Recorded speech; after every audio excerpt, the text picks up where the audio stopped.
हिमाचल दौरे से पूर्व जेपी नड्डा का सुक्खू सरकार पर हमला, कहा प्रदेश की जनता पर डाला टैक्स का बोझ। अंतर्राष्ट्रीय वृद्धजन दिवस पर सीएम ने साइकिल रैली को किया रवाना, बोले बुजुर्गों का सम्मान करना सरकार का दायित्व। रिटायर होते ही सरकार ने दिया आईएएस प्रबोध सक्सेना को तोहफा, बनाया राज्य बिजली बोर्ड का अध्यक्ष। कारगिल युद्ध के हीरो प्रमोद सिंह का निधन, सैन्य टुकड़ी ने दी अंतिम विदाई। सोलन के वाकना घाट में एनएच किनारे खाई में पेड़ में फंसा मिला सड़ा गला शव, इलाके में मचा हड़कंप।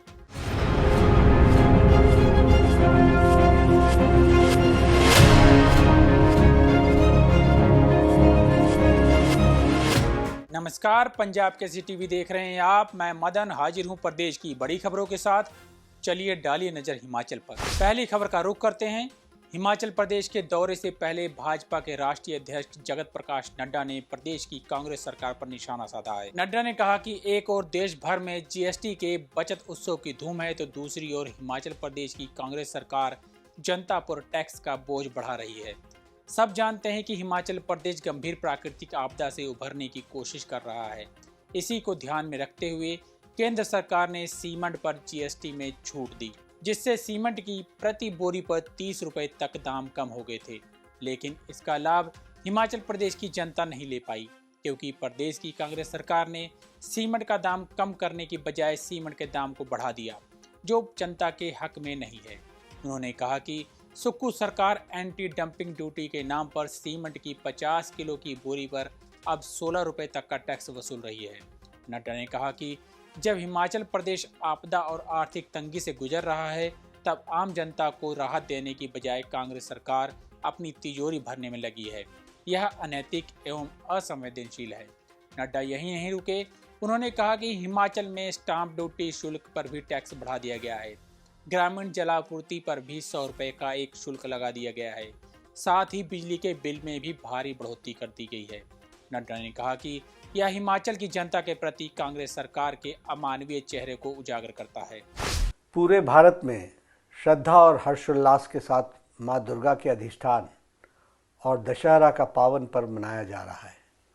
साथ ही आदरणीय प्रधानमंत्री श्री नरेंद्र मोदी जी की प्रेरणा से 22 सितंबर प्रथम नवरात्रों से देश भर में जीएसटी बचत उत्सव भी मनाया जा रहा है। आम लोगों को दैनिक जरूरत की अधिकतर सामानों पर GST goods and services tax या तो ज़ीरो कर दिया गया है या काफ़ी कम कर दिया गया है। इससे आम लोगों को काफ़ी राहत मिली है। एक और देश भर में जीएसटी का बचत उत्सव की धूम है, तो दूसरी ओर हिमाचल प्रदेश के कांग्रेस सरकार जनता पर टैक्स का बोझ और बढ़ा रही है। हम सब जानते हैं कि हिमाचल प्रदेश बादल फटने, भूस्खलन और बाढ़ की प्राकृतिक आपदा से हुए भारी नुकसान से उबरने की कोशिश कर रहा है। आदरणीय प्रधानमंत्री श्री नरेंद्र मोदी जी की प्रेरणा से हिमाचल प्रदेश में घरों के निर्माण एवं इंफ्रास्ट्रक्चर के पुनर्निर्माण की ज़रूरतों को ध्यान में रखते हुए सीमेंट पर जीएसटी में छूट दी गई, जिससे सीमेंट के प्रति बोरी पर 30 रुपए तक का दाम कम हो गए थे, क्योंकि पहले सीमेंट पर 28% जीएसटी लगता था, जो अब घट करके 18% हो गया है।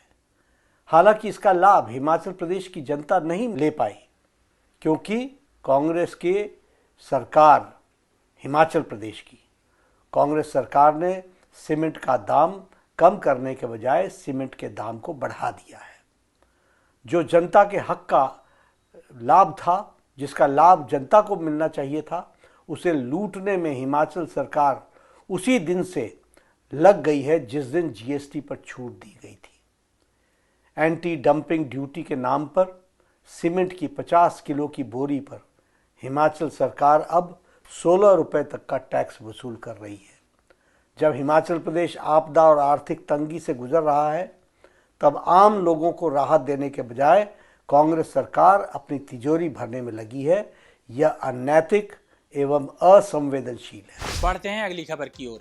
अंतर्राष्ट्रीय वृद्धजन दिवस के अवसर पर शिमला के रिज मैदान में सामाजिक न्याय एवं अधिकारिता विभाग द्वारा साइकिल रैली, स्वयं सहायता समूह की प्रदर्शनी और राज्य स्तरीय कार्यक्रम का आयोजन किया गया, जिसमें मुख्यमंत्री सुखविंदर सिंह सुक्खू ने मुख्य अतिथि के रूप में शिरकत की। कार्यक्रम में वरिष्ठ नागरिकों की बढ़ती आबादी और उनकी सामाजिक आर्थिक चुनौतियों पर मंथन हुआ। इस मौके पर सीएम सुक्खू ने कहा कि वृद्धों का ख्याल रखना और उनका सम्मान करना सरकार का दायित्व है।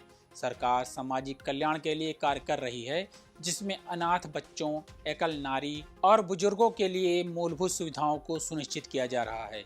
स्वास्थ्य के क्षेत्र में भी सरकार तेजी से बड़े बदलाव कर अत्याधुनिक तकनीक को प्रदेश में लाने के लिए प्रयासरत है। इसके लिए सरकार ने 3000 करोड़ रुपए का बजट रखा है। दिल्ली के एम्स की तर्ज की सुविधाएं आईजीएमसी में सुनिश्चित करने पर सरकार काम कर रही है। स्टाफ की कमी को भी धीरे धीरे दूर किया जा रहा है।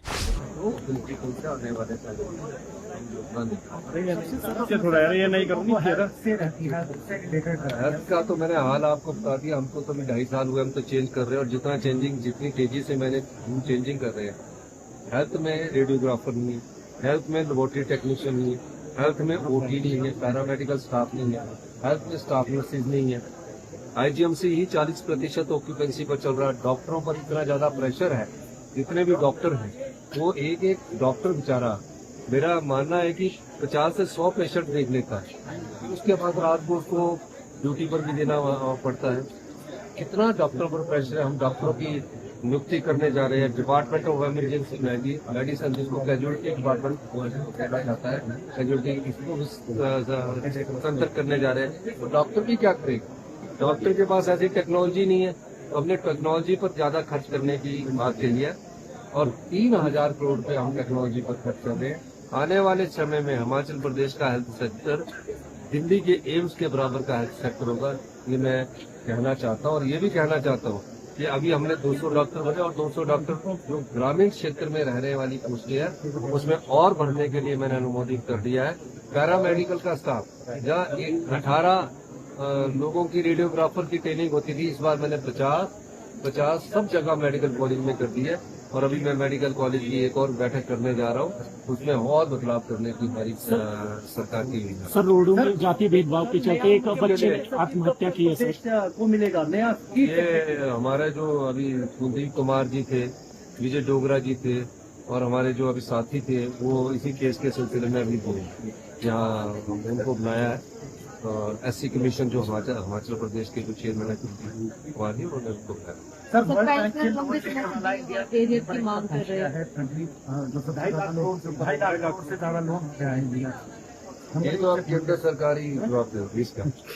और ये को लेकर मांग कर रहे हैं, उस पर क्या कहेंगे? आंदोलन की चेतावनी दे दी तो। और किसी ने कुछ पूछा तो नहीं। क्या इसको लेकर सरकार और मुख्य सचिव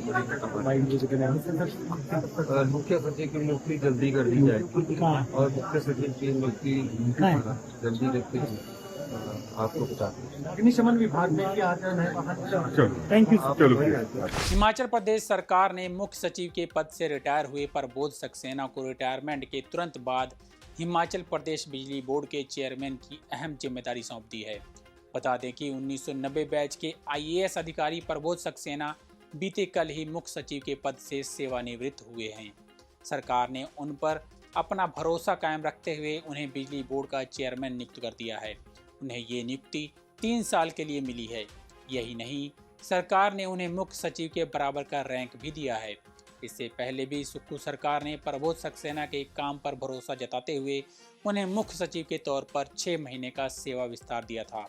वहीं 1988 बैच के आईएएस अधिकारी संजय गुप्ता, जो अब तक राज्य बिजली बोर्ड के चेयरमैन का पद संभाल रहे थे, उन्हें अब प्रदूषण नियंत्रण बोर्ड का जिम्मा दिया गया है। वह पहले भी इस पद पर अपनी सेवाएं दे चुके हैं। संजय गुप्ता के कार्यभार संभालने के बाद अतिरिक्त मुख्य सचिव के पंत इस पद के अतिरिक्त कार्यभार से मुक्त हो जाएंगे। सरकार ने संजय गुप्ता को भी मुख्य सचिव के बराबर का रैंक दिया है और वह अगले आदेशों तक रोपवे एवं rapid transport system development corporation के चेयरमैन व सह प्रबंधक निदेशक का काम भी देखते रहेंगे। बताया जा रहा है कि इन नियुक्तियों के पीछे प्रदेश के नए मुख्य सचिव की नियुक्ति का पूरा समीकरण छिपा है। संजय गुप्ता अपनी वरिष्ठता के आधार पर मुख्य सचिव पद के सबसे प्रबल दावेदार माने जा रहे थे, लेकिन अब प्रदूषण नियंत्रण बोर्ड में उनकी नियुक्ति के बाद यह लगभग तय हो गया है कि वह इस रेस से बाहर हो गए हैं।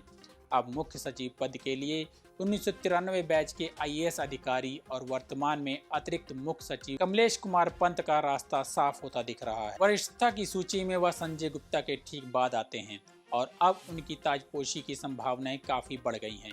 वहीं कमलेश कुमार पंत के बाद एसीएस ओंकार शर्मा का नाम आता है, लेकिन चीफ इंजीनियर विमल नेगी मौत मामले में उनकी जांच रिपोर्ट पर उठे सवालों के बाद उनकी मुख्य सचिव बनने की संभावनाएं बेहद कम मानी जा रही हैं। कांगड़ा जिला के नगरोटा बगवा में उस समय शोक की लहर दौड़ गई जब कारगिल युद्ध के हीरो प्रमोद सिंह का निधन हो गया। कारगिल युद्ध के एक जांबाज सिपाही प्रमोद सिंह ने 62 वर्ष की आयु में इस दुनिया को अलविदा कहा। ठानपुरी गांव के रहने वाले पूर्व सैनिक प्रमोद सिंह के आकस्मिक निधन से पूरे इलाके में सन्नाटा पसर गया है। दिवंगत वीर सपूत को अंतिम विदाई देने के लिए उनके पैतृक गांव के मोक्ष धाम में विशेष इंतजाम किए गए। उनका सैनिक सम्मान के साथ अंतिम संस्कार किया गया, जो उनके देश के प्रति अटूट समर्पण को दर्शाता है। इस भावुक अवसर पर स्टेशन हेडक्वार्टर योल से सैनिकों की एक टुकड़ी भी उपस्थित रही, जिसने बैंड की धुन और सलामी के साथ इस महान योद्धा को श्रद्धा सुमन अर्पित किए। प्रमोद सिंह का नाम कारगिल युद्ध के नायकों में शुमार है। उन्होंने उस कठिन समय में पाकिस्तानी घुसपैठियों को भारतीय सरहद से खदेड़ने में महत्वपूर्ण और सक्रिय भूमिका निभाई थी। देश की सेवा करते हुए वह घायल भी हुए थे। स्थानीय नागरिक और पूरा सैनिक समुदाय उनके अदम्य साहस, बहादुरी और राष्ट्र प्रेम को याद कर रहा है। सभी ने नम आंखों से इस सच्चे देशभक्त को भावभीनी श्रद्धांजलि दी और उनके परिवार के प्रति संवेदना व्यक्त की। उनकी कहानी हमेशा देश सेवा के लिए प्रेरणा देती रहेगी। सोलन जिले के कंडाघाट उपमंडल के अंतर्गत वाकना घाट में एक शव मिलने से पूरे क्षेत्र में हड़कंप मच गया है। यह शव राष्ट्रीय राजमार्ग 5 पर स्थित बाहरा विश्वविद्यालय के समीप एक बाण के पेड़ में फंसा हुआ मिला।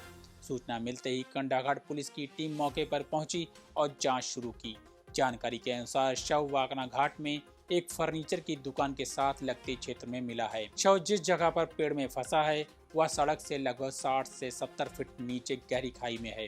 पुलिस के सामने सबसे बड़ा सवाल यह है कि यह हत्या है या महज एक हादसा। पुलिस इस बात की जांच कर रही है कि क्या व्यक्ति को मारकर सड़क से नीचे फेंका गया है या वह खुद अनियंत्रित होकर खाई में गिरा है, जिससे उसकी मौत हो गई। शव कई दिनों से वहां फंसा पड़ा था, जिससे वह पूरी तरह से सड़ गल चुका है। शव की स्थिति को देखकर मृतक की पहचान कर पाना भी एक बड़ी चुनौती है। फिलहाल कंडाघाट पुलिस स्टेशन की टीम ने इलाके को सील कर दिया है और शव को पेड़ से निकालकर कब्जे में ले लिया है। वहीं आसपास के लोगों से पूछताछ की जा रही है ताकि मृतक की पहचान हो सके या घटना से जुड़े कोई सुराग मिल सके। पुलिस के अनुसार मामला दर्ज कर लिया है और हर एंगल से जांच की जा रही है। शव को पोस्टमार्टम के लिए भेजा गया है, जिसकी रिपोर्ट आने के बाद ही मौत के असली कारणों का पता चल पाएगा। इस घटना के बाद से स्थानीय लोगों में दहशत का माहौल है। आज के बुलेटिन में इतना ही। कल फिर मिलेंगे, तब तक बने रहिए पंजाब केसरी टीवी के साथ।